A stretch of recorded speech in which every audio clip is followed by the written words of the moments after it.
नमस्कार साथियों, unique politics पर आप सभी का स्वागत है। मैं उमेश झिलमिलिया।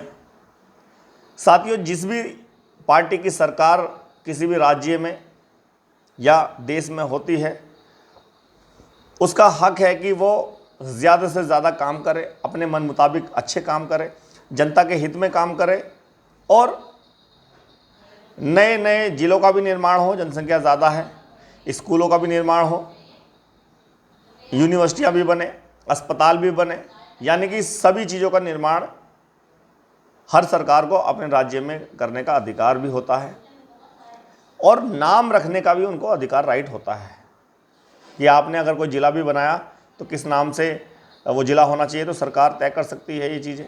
आपने स्कूल, कॉलेज, यूनिवर्सिटी कोई भी चीज़ बनाई तो इसका नाम भी आप अपनी मर्ज़ी से रख सकते हैं और रखना भी चाहिए। तो जितना ज़्यादा काम जनता के हित में होगा तो जनता उस काम की सराहना करेगी, उस सरकार की तारीफ करेगी। लेकिन मायावती जी ने जिस तरह से आज बात कही है और एक तरह से आरोप लगाए हैं बीजेपी और समाजवादी पार्टी पर, उन्होंने सीधे सीधे कहा कि बीजेपी जो है वो खुद से कोई काम नहीं करती, जिन्होंने पहले काम कर रखे हैं उनके नाम बदलने का काम करती है। और उनकी बातों में ये सच्चाई भी है। आपने देखा किस तरह से उत्तर प्रदेश की योगी सरकार ने कई जिलों के नाम बदले और इतनी बड़ी आबादी है, जनसंख्या लगातार बढ़ रही है। आज 75 ज़िले हैं हमारे उत्तर प्रदेश में, 76वां ज़िला भी वो बना रहे हैं। अच्छी बात है, 76 भी हो, 77 भी हो, यानी कि जनसंख्या ज़्यादा है तो ज़िले बना सकते हैं और ज़िले बना करके अपने मनपसंद का नाम रख सकते हैं। ऐसे ही स्कूल, कॉलेज, यूनिवर्सिटियाँ आप बना सकते हैं, उनका नाम आप अपनी मर्जी से रख सकते हैं। यानी कि नया निर्माण किया जाए। जिस तरह से जनसंख्या बढ़ रही है, जिस तरीके से ज़रूरत है लोगों को, देश की जनता को, उनके हिसाब से आपको स्कूल, कॉलेज, यूनिवर्सिटियाँ, अस्पतालें बनाने चाहिए और अपनी मर्जी से नाम भी रखने चाहिए। लेकिन समाजवादी पार्टी और बीजेपी पर यह आरोप मायावती जी ने लगाया कि बीजेपी और समाजवादी पार्टी काम नहीं करती, लेकिन जिन्होंने पहले काम किए हुए हैं उनका नाम बदलने का काम वो कर देते हैं। उन्होंने उदाहरण भी दिया कि हमारी 4 बार सरकार रही उत्तर प्रदेश में और 7 से 12 में तो हमने बहुत सारे ऐसे काम किए, बहुत सारे कॉलेज बनाए, बहुत सारी यूनिवर्सिटियाँ बनाई, स्कूल बनाए, सड़कें बनाई बहुत सारी। तो उन सड़कों का भी नाम समाजवादी पार्टी ने बदला, चेंज कर दिया, यानी खुद से कोई काम नहीं किया, उनका वो बदलने का काम किया। यूनिवर्सिटियाँ किसी महापुरुष के नाम पर रख दी तो उसका नाम भी बदलने का काम समाजवादी पार्टी ने किया। यानी कि बहुत सारी चीज़ों का उदाहरण देकर एक बात कही है मायावती जी ने कि उन्होंने सिर्फ नाम बदलने का काम किया जो बसपा सरकार ने काम किए।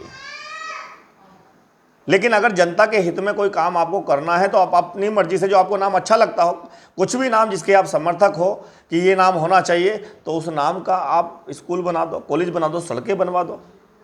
आपको कोई रोकने वाला नहीं। जब आपकी सरकार है, आपकी सत्ता है, तो अच्छे काम करो और नाम अपनी मर्जी से रखो। जनता के हित में आपको काम करने चाहिए।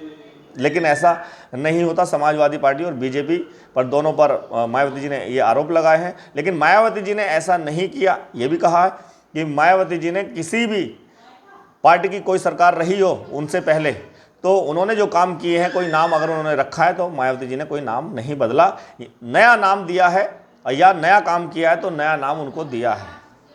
और ऐसा होना भी चाहिए कि अगर आपको लगता है कि काम होना चाहिए तो काम आपको करना चाहिए। सड़कें बननी चाहिए तो आपको सड़कें आपको बनानी चाहिए, नई सड़कें आपको बनानी चाहिए। जो बना दी किसी ने उसका नाम वही रहने दो, ठीक है। उस सरकार ने काम किया, जनता के हित में किया, अच्छी बात है। आप जो नया करोगे, नई सड़कें आप बनवाओगे, उन सड़कों का नाम अपनी मर्जी से रख लो। आप कोई अस्पताल बनवाओगे, आप कोई यूनिवर्सिटी बनवाओगे, उनका नाम अपनी मर्जी से रख लो। यही तो होता है। लेकिन कहीं ना कहीं बीजेपी और समाजवादी पार्टी को घेरते हुए मायावती जी ने कहा है कि ये दोनों पार्टियां कहीं ना कहीं द्वेष भावना से काम करती हैं। और समाजवादी पार्टी ने जितना द्वेष भावना से काम किया है, 7 से 12 में सबसे ज़्यादा काम मायावती जी ने उत्तर प्रदेश में किया। उत्तर प्रदेश को मजबूत करने का काम, रोजगार देने का काम, बेरोजगारी ख़त्म करने का काम अगर किसी ने किया है तो वो मायावती जी ने किया है।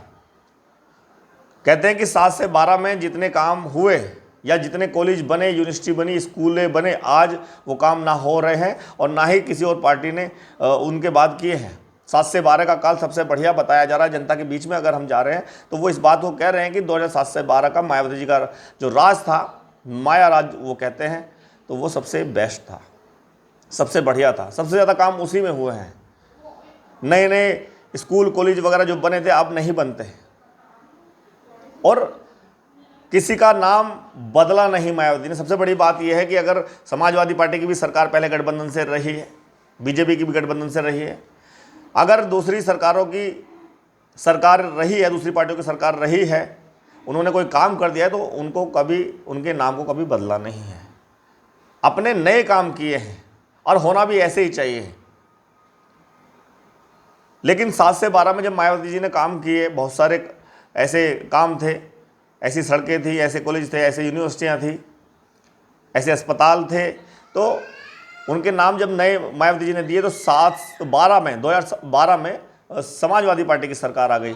और समाजवादी पार्टी जितना द्वेष भावना से उन्होंने काम किया है और किस तरह से उन्होंने नाम बदलने का काम बसपा द्वारा काम किए गए, उनके कामों को अपना बनाने के लिए कहते हैं कि उन्होंने नाम दे दिया, या ये कहे कि द्वेष भावना की उनके नाम नहीं रखने। महापुरुषों के नाम पर ज़्यादातर मायावती जी ने रखे थे, उनको नामों को चेंज कर दिया, बदला, सभी नामों को ज़्यादातर उन्होंने बदला, द्वेष भावना से काम किया। समाजवादी पार्टी ने जितना उल्टा सीधा काम किया है, बसपा के कामों के नाम बदलना या द्वेष भावना दिखाना, या दलितों के लिए जब प्रमोशन में आरक्षण की बात हुई उसका बिल भी फाड़ना, यानी कि कितनी द्वेष भावना दलितों के प्रति कह दें, बहुजन समाज के लोगों के प्रति कह दें, या बसपा के प्रति कह दें, ये समाजवादी पार्टी ने अपनी जो एक तरह का उनका रवैया था वो उन्होंने दिखाया। और उस चीज़ को आज भी लोग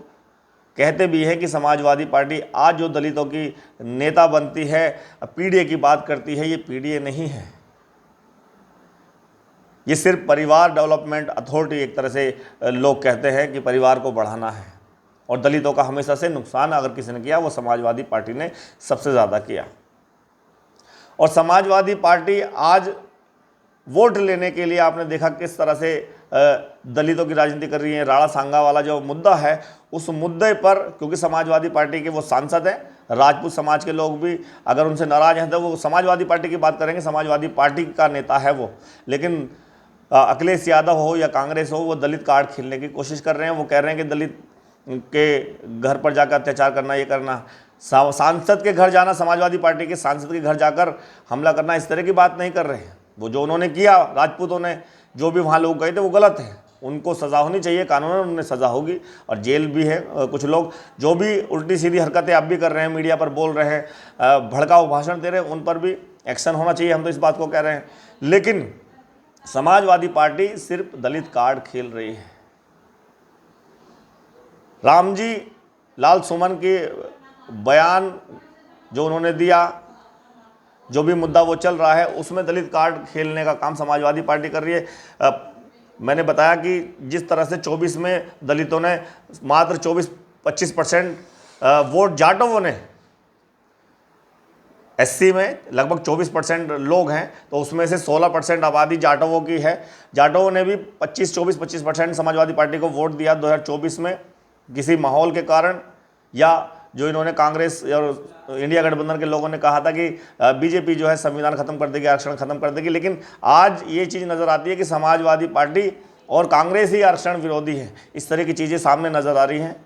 लेकिन वोट मिला उनको, और जब 24-25% सिर्फ जाटवों का मिल गया तो कितना फ़ायदा हुआ, 37 सीटें उनकी आ गई। अगर उन्होंने बीजेपी के साथ जो जाटव लोग जाते हैं उनका वोट वापस खींच लिया या थोड़ा और ज़्यादा ले लिया तो उनकी सरकार भी बन सकती है, इस तरह की भावना वो रखे हुए हैं, इसलिए दलित कार्ड खेलने की कोशिश कर रहे हैं। और कांग्रेस भी दलित को आगे कर रही है। आपने देखा उदित राज ने किस तरह से मायावती जी को लेकर के उल्टे सीधे बयान दिए थे, कितनी आलोचना उनकी हुई थी, और कांग्रेस के खिलाफ एक तरह से दलित हो गए थे। वही दलित कार्ड अब समाजवादी पार्टी खेल रही है, दलितों की सहानुभूति लेने के लिए, उनका वोट लेने के लिए अब दलित कार्ड खेला जा रहा है। तो ये मानसिकता, ये राजनीति है। लेकिन जब इनकी सरकार थी, जब 12 और 17 तक इनकी सरकार थी, इनका कार्यकाल था, सबसे ज़्यादा दलितों के खिलाफ काम अगर किसी ने किया वो समाजवादी पार्टी ने किया। मायावती जी ने जितने भी काम किए, जितने भी जनता के हित में काम किए, सभी का हित सोचकर काम किए, उन कामों को अपना बनाने के लिए कह दो, या जो नाम उन्होंने रखे महापुरुषों के, काशीराम जी के नाम पर भी रखे, ज्योतिबा फुले जो है उनके नाम पर भी, महापुरुषों के नाम पर उन्होंने स्कूल को, यूनिवर्सिटियाँ बनाए। उनके नाम चेंज करने का ही काम समाजवादी पार्टी ने किया। इतना द्वेष था। तो दलितों को, पिछड़ों को, बहुजन समाज के लोगों को, अल्पसंख्यक मैं कह रहा हूँ मुस्लिम समाज को भी इस चीज़ को समझना चाहिए कि समाजवादी पार्टी ने आपका वोट तो लिया है, आपके वोटों को लूटा तो है, लेकिन आपका कोई भला उन्होंने किया नहीं, और दलितों का तो भला उन्होंने किया ही नहीं। लेकिन आप बहुजन समाज पार्टी जिस तरह से मजबूत हैं, सक्रिय हैं, मायावती जी भी सुपर एक्टिव नज़र आ रही हैं, तो अब जो जाटव वोट था, अगर मैं जाटों की बात करूं 24% तो दलितों का वोट है। जाटों की बात करूं तो 50% बीएसपी के साथ अभी भी था, जब बीएसपी एक तरह से कमज़ोर कह रहे थे। लेकिन आप जब सुपर एक्टिव हैं, बीएसपी एक्शन में है, तो अब 50% तो वो है ही ना। कहते हैं कि ना चुनाव लड़ने पर, जब जीरो पर कहते थे कि बसपा जीरो पर, तब जाकर 50% जाटव बसपा के साथ जुड़ा रहा। लेकिन अब जब वो एक्टिव मोड में है तो बीजेपी के साथ जो जाटव वोट गया हुआ है वो वापस आएगा, और समाजवादी पार्टी के साथ है वो आएगा। इसलिए कहीं ना कहीं समाजवादी पार्टी वाले परेशान नजर आ रहे हैं। और जाटव वोट 16% सीधा आ जाए, बीएसपी के साथ आ गया, और बाकी जो गैर जाटव है, वैसे जाटवों की गिनती नहीं, दलितों की गिनती की जाती है। एससी और एसटी में जितने भी लोग हैं 24-25% जो हैं उनकी गिनती की जाती है। जाटव की बात तो हम लोग कर देते हैं कि भाई सबसे ज़्यादा जनसंख्या उत्तर प्रदेश में, अगर कास्ट की बात करें तो जाटव समाज की है शेड्यूल कास्ट के अंदर।